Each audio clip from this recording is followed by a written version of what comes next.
দোকান উচ্ছেদের নোটিশের ক্ষোভ ব্যবসায়ী সমিতির মধ্যে।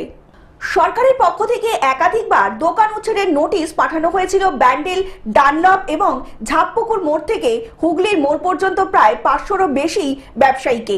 মোট 500 ব্যবসায়ীর মধ্যে বেছে বেছে 13 জনকেই বেশিরভাগ নোটিশ পাঠানো হয়েছে। আগামী 20 তারিখের মধ্যে স্বেচ্ছায় না শুনলে প্রশাসন উচ্ছেদ প্রক্রিয়া শুরু করবে বলে জানানো হয়েছে এবং এই সিদ্ধান্ত ক্ষোভ প্রকাশ করেছেন ব্যবসায়ীরা। তাদের দাবি, পুজোর আগে কোনোভাবেই দোকান ভাঙতে দেবেন না, প্রয়োজনে তারা প্রতিবাদ মিছিল করবেন। স্থানীয় সাংসদ থেকে বিধায়ক প্রত্যেককে অনুরোধ করবেন যাতে দোকান না ভাঙা হয়, এমনকি দরকার হলে নবান্ন পর্যন্ত গিয়ে আন্দোলন করবেন বলে জানিয়েছেন অভিযুক্ত ব্যবসায়ীরা। ব্যবসায়ীদের অভিযোগ, জীবিকার উপর সরাসরি আঘাত এবং বেছে বেছে কয়েকজনকে লক্ষ্য করে এই বিষয়টি করা হয়েছে, এটি অন্যায্য। অন্যদিকে প্রশাসনের তরফ থেকে এই বাছাই প্রক্রিয়ার কারণ এখনো পর্যন্ত স্পষ্ট করে জানানো হয়নি।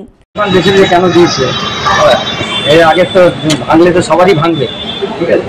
আর ড্রেন হয়েছিল, ড্রেন জাম হয়ে যাচ্ছিল বলে জল বেরোচ্ছিল না, নিকাশি হচ্ছিল না, সেটাতে ব্যবসায়ী শ্রমিকদের ড্রেন পরিষ্কার করে দেওয়া হয়েছে। এখন জলটা নম্বর বেরোচ্ছে, সেটা আপনাকে আমি দেখালাম কি হয়। জলটা আজকে যাচ্ছে শনি মন্দিরের কাছে নালা রয়েছে বলে সেটাও ব্যবসা সমিতি পরিষ্কার করেছে। আগে যে বৃষ্টি হয়েছিল তাহলে ব্যবসা সমিতি পরিষ্কার করেছে। হুগলি থেকে রাজকুমার প্রসাদের রিপোর্ট, গ্লোব নিউজ। এখন থেকে গ্লোব টিভি দেখুন আপনার স্মার্টফোনেও। গুগল প্লে স্টোর অথবা অ্যাপল স্টোর থেকে ডাউনলোড করুন গ্লোব টিভি লাইভ অ্যাপ। এছাড়া জিও টিভি অ্যাপ থেকে দেখুন গ্লোব টিভি লাইভ।